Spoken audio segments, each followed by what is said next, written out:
പുതിയ അധ്യയന വർഷത്തിന് മുന്നോടിയായി മോട്ടോർ വാഹന വകുപ്പ് പെരുമ്പാവൂരിൽ നടത്തിയ 206 സ്കൂൾ ബസ്സുകളുടെ ഫിറ്റ്നസ് പരിശോധനയിൽ 43 വാഹനങ്ങൾ പരാജയപ്പെട്ടു. പെരുമ്പാവൂർ ജോയിന്റ് ആർടി ഓഫീസിന്റെ നേതൃത്വത്തിൽ നടത്തിയ പരിശോധനയിൽ ഫിറ്റ്നസ് പാസ്സായ വാഹനങ്ങളിൽ സ്റ്റിക്കർ പതിപ്പിച്ചു.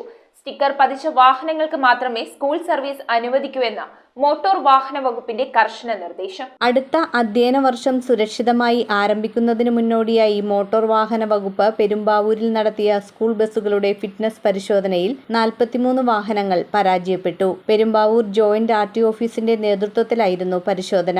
ആകെ 206 വാഹനങ്ങളാണ് പരിശോധിച്ചത്. സ്പീഡ് ഗവർണറുകൾ ശരിയായി പ്രവർത്തിക്കാത്തതും ചോർച്ച പൂർണ്ണമായി മാറ്റാത്തതും ഫയർ എക്സ്റ്റിംഗ്വിഷർ കൃത്യമായി ഘടിപ്പിക്കാത്തതുമായി ന്യൂനതകളോടെ കണ്ടെത്തിയ സ്കൂൾ വാഹനങ്ങൾ പ്രശ്നങ്ങൾ പരിഹരിച്ച് വീണ്ടും ഹാജരാക്കാൻ നോട്ടീസ് നൽകി. ഫയർ എക്സ്റ്റിംഗ്വിഷർ നിങ്ങൾ ഇത് എല്ലാ വർഷവും സർവീസ് ചെയ്യണ്ട, ഇപ്രാവശ്യം ചെയ്തിരുന്നോ?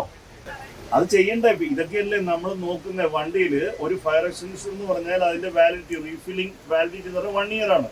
ഇത് കഴിഞ്ഞ വർഷം ചെയ്തിരുന്നു, ഈ വർഷം അതിന്റെ ഡ്യൂ ടൈമായി, അത് ചെയ്തിട്ടില്ല. അതാണ് ഈ പറയുന്നത്. അപ്പൊ അത് ചെയ്തിട്ട് ഇവിടെ കാണിച്ചോളൂ, ഓഫീസിൽ കാണിച്ചാൽ മതി, ഞാൻ എഴുതിയിട്ടേക്കാം കേട്ടോ.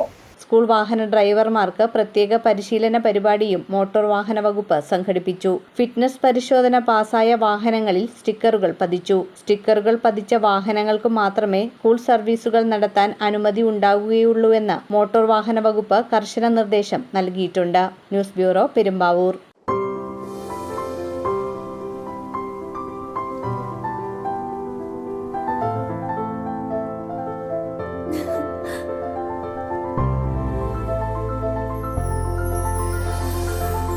കളങ്കമില്ലാത്ത സൗഹൃദം പോലെ കലർപ്പില്ലാത്ത വിശ്വാസം.